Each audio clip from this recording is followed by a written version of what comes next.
I never believed in something so pure. I was cynical when it came to love. I knew it existed, but not for someone like me. And even if it did, I was too scared to venture out into the world and pursue it. At least, not openly. In addition, I did not believe in marriage or having my own family.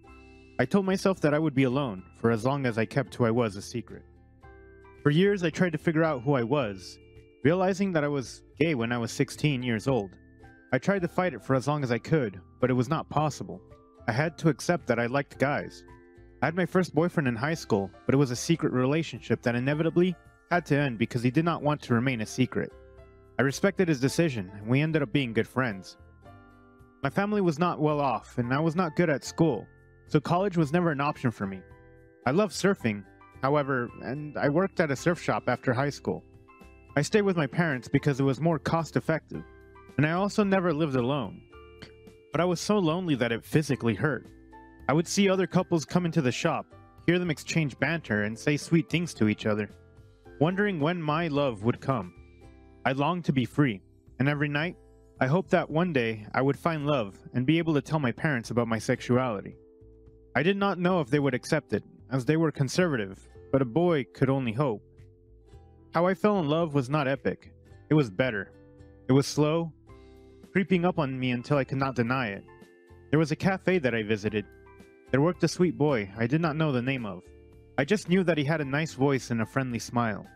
He was surprisingly extroverted, and we would have conversations sometimes when the place was not busy, but I never got to know his name. However, one day that all changed when he told me that he wanted to buy a surfboard for his little brother. He knew I worked at a surf shop, so he asked for my help picking. He told me that his name was Warren. I remember testing his name out and marveling at how nice it was to say it. I found the strangest things fascinating. Warren came over to our shop and we found out that we had a lot in common. While I was helping him, we had our lunch at the same time, so we usually have it together. I found out that he was visiting the town for a few months. He was starting a new job in another city after that. We talked about everything from the town, our lives, customers that we had, our friends, hobbies, hopes, and dreams. It was so easy for me to pour out my heart to him and tell him how unhappy I was with my life and my job. He did not offer sympathy to me. He merely told me to change it. But I cannot. Yes, you can. You cannot leave. Are you a historical building? Are you telling me that you want to grow old one day and never had done something for yourself? The world is bigger than this little town. As the weeks passed, I looked forward to seeing him every day. My heart started to beat fast when I was around him, and when he touched me, an unfamiliar sensation went through me. I found myself zoning out, sometimes, and just admiring him. I fell deeply in love with him, gradually, and could not help admitting it to myself. And then, we shared a moment one day leading us to a kiss. That kiss was the beginning of everything for us. We had never discussed sexuality, but we discussed it afterwards, and I realized that he had been crushing on me all along. He used a birthday present as a way to get closer to me. We began dating discreetly, but I hated sneaking around. While it was thrilling at times, I wanted to go out with him, not just stay confined to this apartment. He asked me to go with him when he left, but I was uncertain. I ended up coming out because I was tired of hiding. My parents disowned me and kicked me out. That was the final straw. I was angry at them for not loving me as I was. I took him up on the offer and we moved together. I got a better paying job while I did an online course.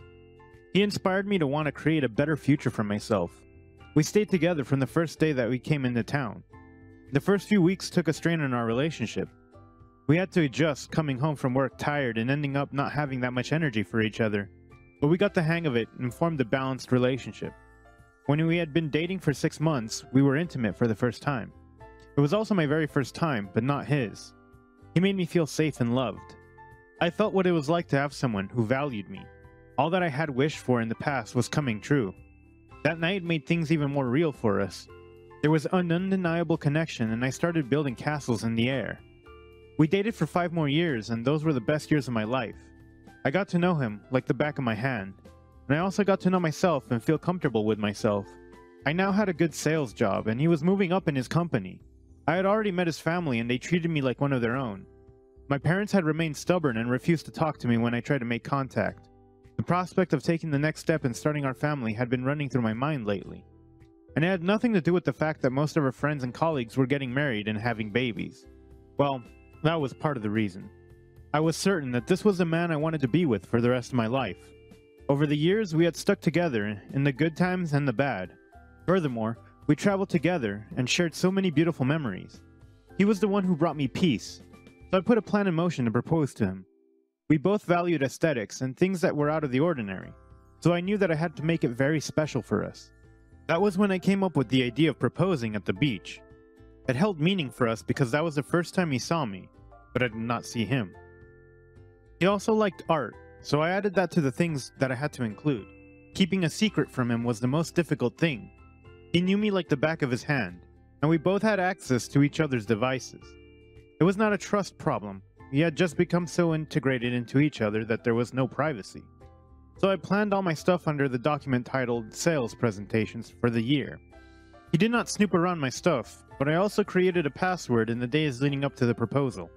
I was busy sorting out the arrangements while also dealing with the work. Therefore, I had to neglect him a bit, and I could tell that it made him sad.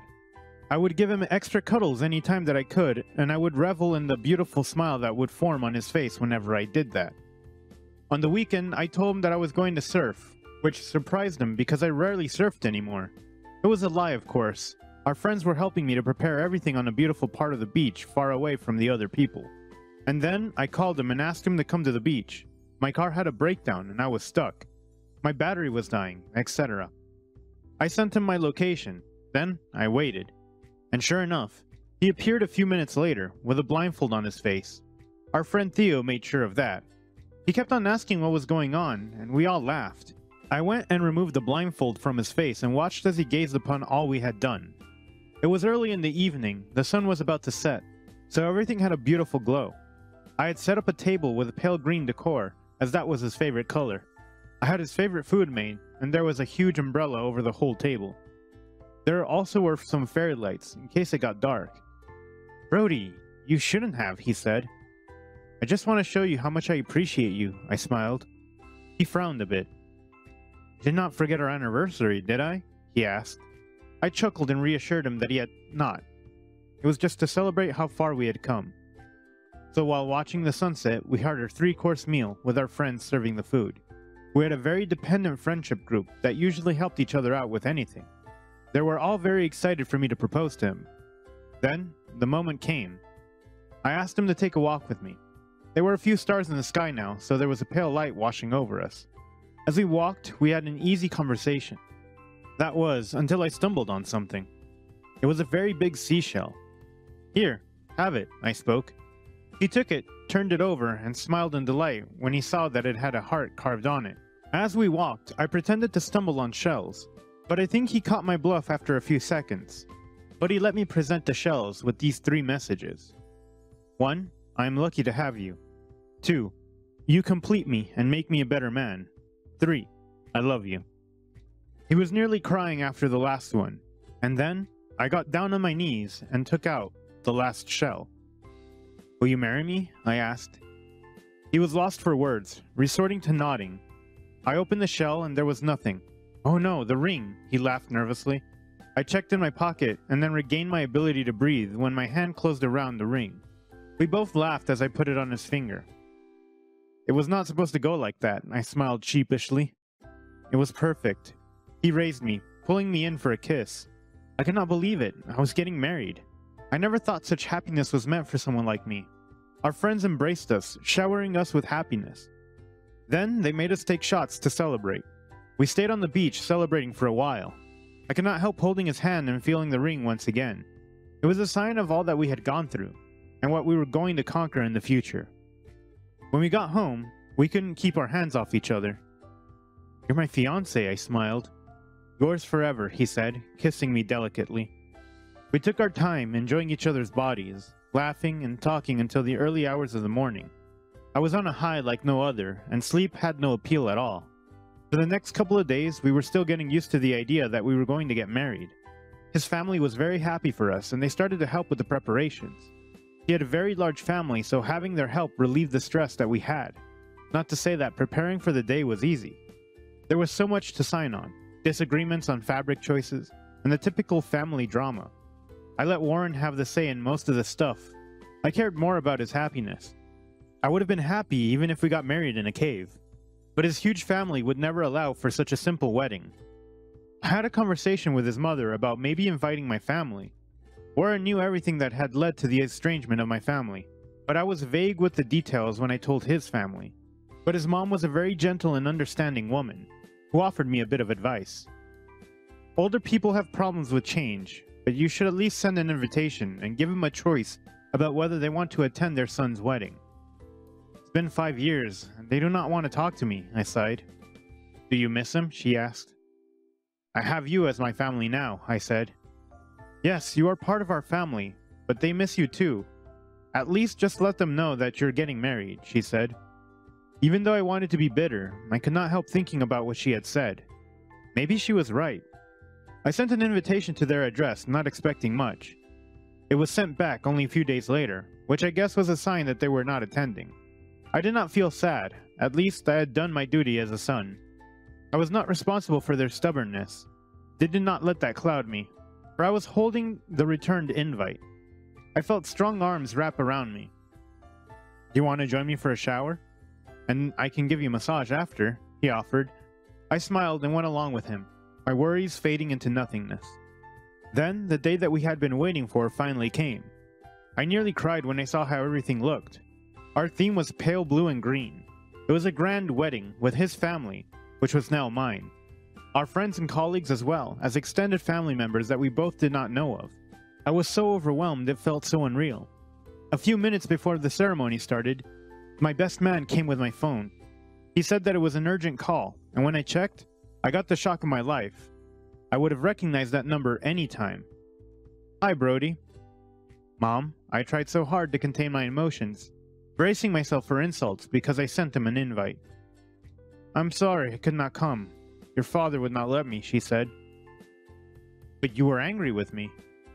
A mother cannot shut her son out of her heart. I cannot understand you or who you are, but I love you, my dear. Mom, thank you. I cannot contact you again, but I love you. I love you too, Mom. The phone clicked. It was not what I was expecting, but at least I had my mother's blessing, and that meant more than anything else. As I walked down the garden path, there were various flowers that had been scattered. Our favorite song was playing, and there was a look of love in everyone's face.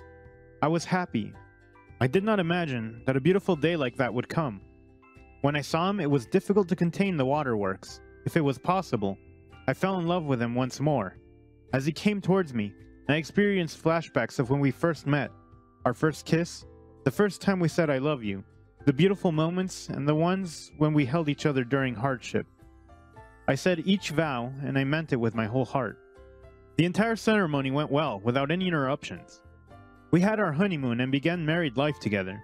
It was like nothing and everything changed. We were still ourselves, but I now had his surname, and we were a unit. And after a year of marriage, we decided that we wanted a little one to be running around the house.